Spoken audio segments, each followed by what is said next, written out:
Oi, galera, tudo bem? Voltamos então para darmos continuidade à nossa aula sobre fluxos migratórios. E agora a gente vai falar bastante sobre os fluxos migratórios que ocorreram basicamente no território brasileiro, tanto os fluxos internos quanto os fluxos que acabaram vindo de fora e interferindo na composição da população brasileira, tá certo? Começando com essa frase, que é bastante interessante, vamos analisá-la. A formação territorial brasileira, e eu até ouso falar que não só a formação territorial brasileira, mas também a formação populacional, remonta à colonização portuguesa. O que nós entendemos por território brasileiro, um dia foi a América Portuguesa. Obviamente que a estrutura física do país já existia, mas a demarcação territorial ela vai surgir, ela vai passar a acontecer a partir do processo de colonização do Brasil, que se inicia em 1500, com a chegada de Portugal aqui. O Brasil, então, passa a ser considerado uma extensão do território português, tá certo? Mas nós precisamos ressaltar uma coisa importante. A colonização efetiva ela só se inicia em 1530, tá bem? Bom, nós sabemos que isso vai influenciar na miscigenação da população brasileira, que vai ser composta principalmente por índios que estavam aqui antes da chegada dos portugueses, mas que infelizmente, com o passar do processo de colonização, com o passar do tempo, eles foram basicamente dizimados em sua maioria. Podemos falar também de negros africanos que vieram para cá para fornecer mão de obra para o país, tá? E, por fim, de europeus, principalmente de portugueses, mas também de italianos, espanhóis e alemães.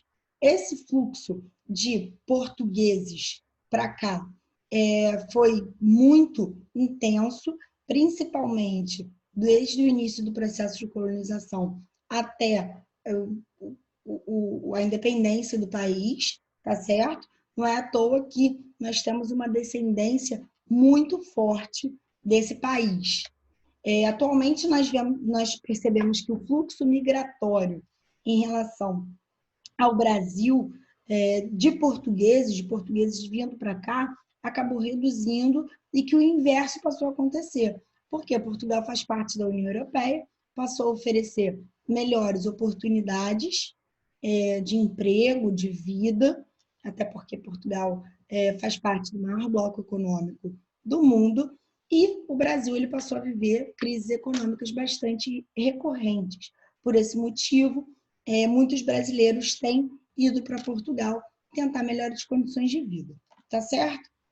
Bom, vale ressaltar então que a nossa formação territorial, então, ela se inicia lá atrás e o Brasil ele tem uma estrutura territorial que é considerada quase que uma estrutura continental por conta do tamanho do seu país, do seu território, né? Se a gente for olhar em relação à distribuição populacional do Brasil, apesar da população absoluta brasileira ser bem grande, a população relativa ela é baixa. Por quê? Porque quando a gente vai dividir o tamanho da população brasileira pelo território, a gente vê que esse número dá um número bem baixinho, que a maior parte da população ela se encontra basicamente concentrada no litoral, tá? Especificamente, a gente vê uma maior intensidade na região sudeste, que é o eixo, o principal eixo econômico do país. À medida que a gente interioriza, percebemos que regiões como o centro-oeste e o norte do Brasil têm uma densidade demográfica reduzida, bem mais baixinho, que a gente vai chamar de vazio demográfico. Tá certo?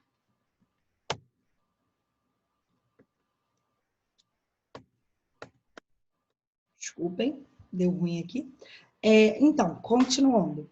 Se a gente vai falar, então, sobre fluxos migratórios, a gente tem que perceber que eles tiveram uma forte relação com a questão dos ciclos econômicos que ocorreram no país, tá certo? Então, nós vamos destacar os principais ciclos econômicos e falar como isso acabou influenciando no deslocamento populacional.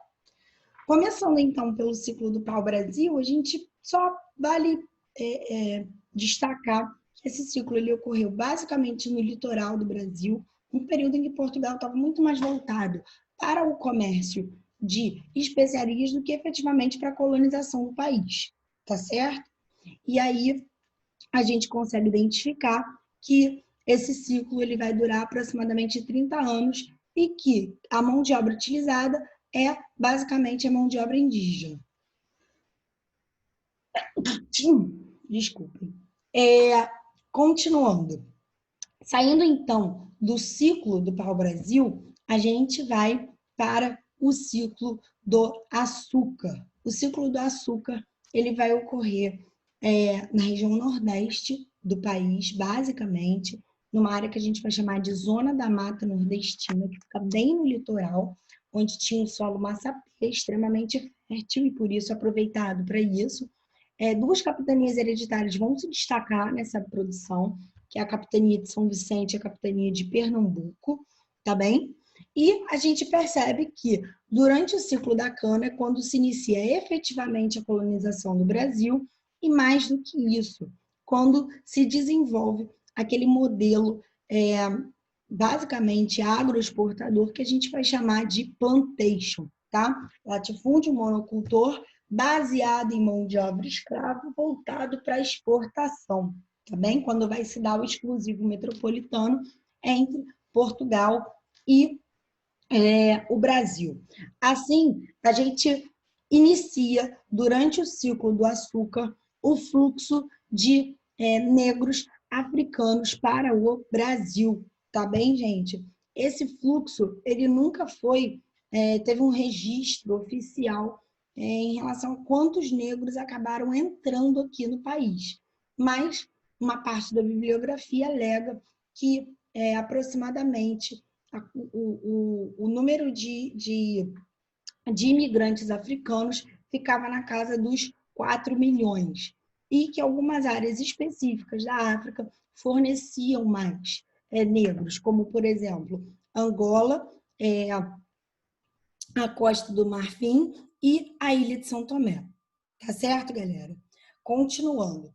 A gente percebe também que nesse período no Agreste, que é a sub-região do Nordeste, que vem consecutiva à Zona da Mata, ocorria uma agricultura de subsistência e que, nesse período, se iniciou uma pecuária extensiva no sertão nordestino, atividade que continua ocorrendo até os dias de hoje, tá bem?